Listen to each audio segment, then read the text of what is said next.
London, 1851, the Crystal Palace Exposition. The Chicago World's Fair, 1893. The Paris World's Fair, 1900. The World's Fair in St. Louis, 1904. 1939, New York. 1958, Brussels. The 1967 World's Fair, Montreal. The 1982 World's Fair, Knoxville, Tennessee. Knoxville? What is a city of 180,000, the third largest city in Tennessee, doing with the World's Fair?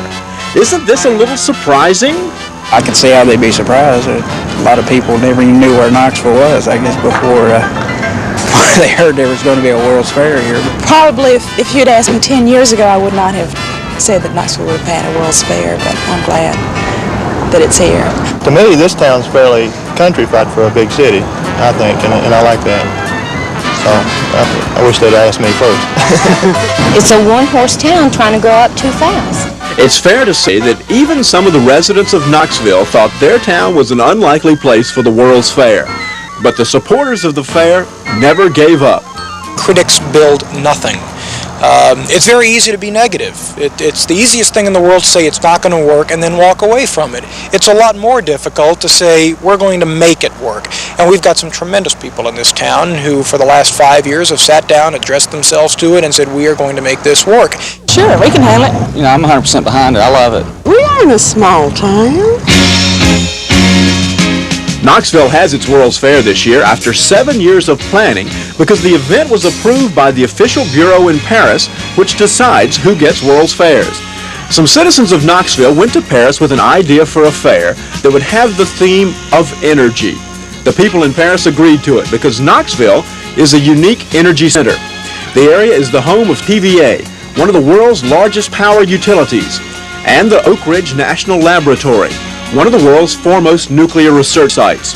Also, the location suggested for the fair adjoins the University of Tennessee, where a lot of energy study is done.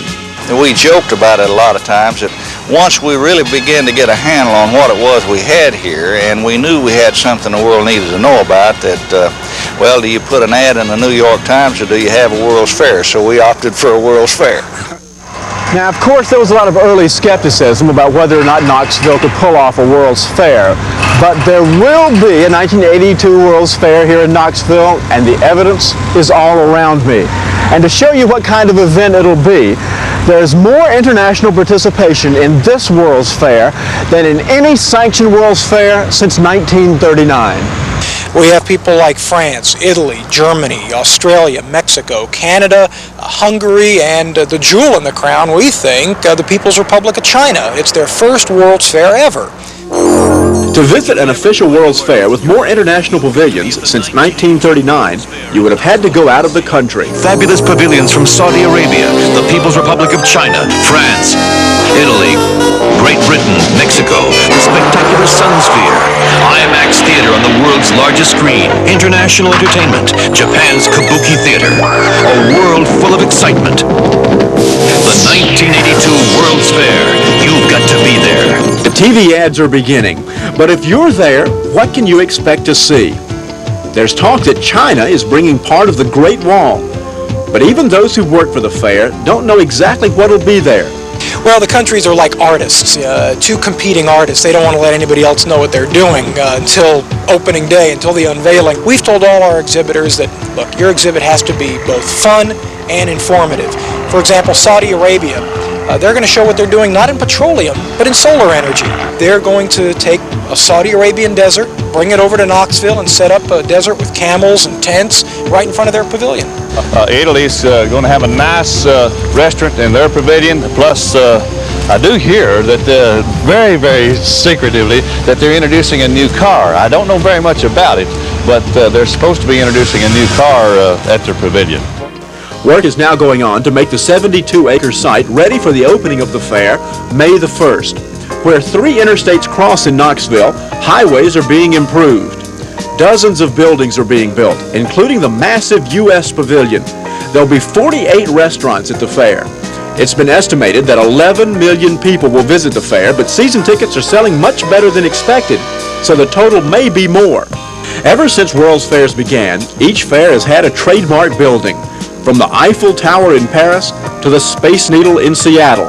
The arm of the Statue of Liberty was introduced at a World's Fair in Philadelphia. This year, Knoxville has its Sun Sphere. It's a 26-story tower with a 5-story restaurant complex on the top of it. 2 floors for observation, 2 floors for the restaurant, and 1 for the kitchen area. Now, I have heard that there's going to be gold dust in the glass. That's true. That sounds expensive, but it's an experimental thing. They have one other building in the United States like that, but it will be 24-karat gold dust in the glass to give it more brilliance when the sun hits it. If you want to see what makes the world go round, if you want to have the kind of fun that comes just once in every lifetime, if you want to see how history is being made in Tennessee, you've got to be there. The 1982 World's Fair, you've got to be there. Can Knoxville do a World's Fair? The Bureau of International Expositions in Paris, these are people that make their living out of knowing that an exposition is going to be successful.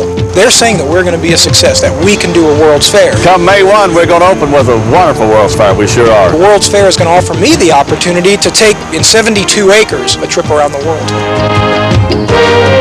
You've got to be there. The 1980